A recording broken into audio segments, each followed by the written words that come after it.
setting off on a trek through the Charleston Harbor. Environmental-minded riders seeing firsthand the Low Country's shoreline's importance. Spartina alterniflora. On board is a species of grass that this group will plant on one of the islands. We're going to plant it in an area over on Drum Island where the grass hasn't filled in. Taking part in this eco-adventure, Lieutenant Governor Pamela Yvette, along with the Ports Authority and DNR. Yvette says the folks in Columbia are well aware of the common flow the coast and the economy have. Part of what makes our revenue soar like it does is tourism and things like that. We want to make sure we're protecting this. There's lots of reasons. Drum Island's salt marsh began being built up by the South Carolina Ports Authority in 2018. A spot that once had a bridge overhead now has a variety of wildlife of differing sizes thriving. A 22.5 acre salt marsh out of a former dredge material disposal site. Marsh habitat's home to so many different benthic organisms, from crabs and fiddler crabs to all the fish species that'll come up here too. Today's effort to plant more grass on the island is a way of nurturing, growing two distinct but interconnected portions of our state's lifeline. Anytime that you can improve the habitats in and around these estuaries, particularly an industrialized estuary like Charleston Harbor, that goes a long way for the health of our ecosystems.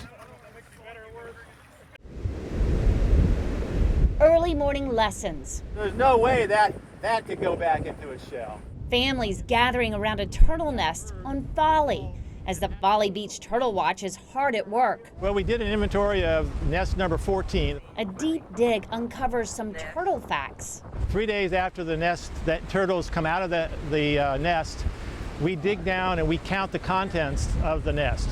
Uncovering key stats through the number of hatched and unhatched eggs found. This was a relocated nest, so we knew there were 108 eggs in the nest. Unfortunately, one turtle didn't survive and 3 eggs didn't hatch.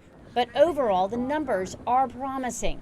The South Carolina Department of Natural Resources agrees with Turtle Watch. It's a busy season. DNR's tally so far shows more than 7,000 nests found, close to 2,000 more than last season.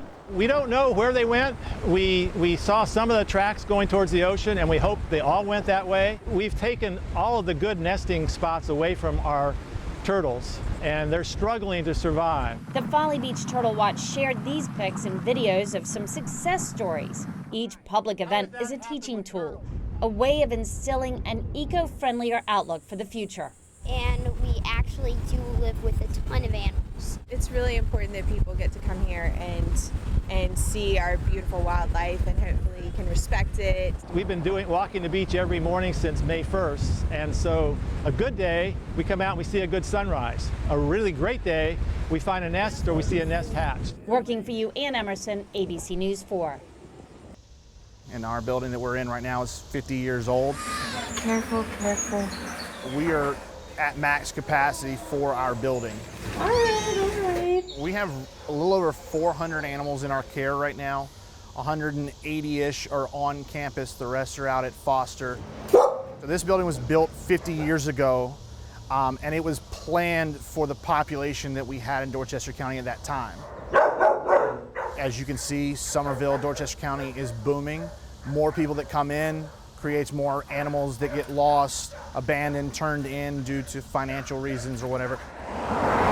Our Solid Ground campaign is our capital campaign to build a new facility. We're thinking it's going to be about $6 million for us to get that first phase of the building built. Kind of a misconception for people, since we've been doing this for a while, is that we're already in that new building.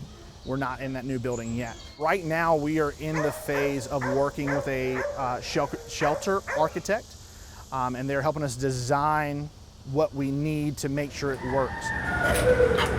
We're definitely going to increase the capacity, so we can hold about 180 here, so we're going to greatly increase that. Right now on our current facility, we only have one surgical room, so spay and neuter.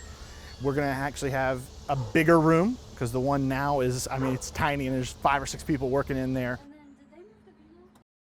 We added freshly prepared food like today. The preparation itself might be a blessing. Long before the pandemic came up, we already recognized that there was a challenge in terms of food shortage and food insecurity. Reverend Kristen King and her husband Kelvin run the Pink House Community Resource Center in West Ashley. The couple say they were one of the earlier groups to see the importance of the Lowcountry Blessing Box project. Because we're 24/7 with people being able to come and get at their free will. The Kings believe about 25 people a day are helped by their setup. They have a refrigerator to keep food cold, including some home-cooked meals. That's alongside a cabinet filled with boxes and cans. This started in the spring of 2017. Most of the 250 Blessing Box locations are much simpler. Just a box where donations can be dropped off or taken. But as founder Katie Dahlheim watched the seed she planted.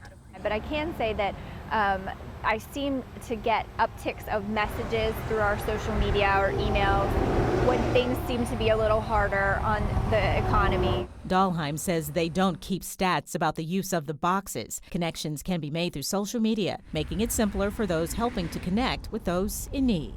Or we'll say something like, this box is empty, but I filled that one, just kind of working off of each other and working together. The numbers of those in need may fluctuate with the times, but the impact is constant.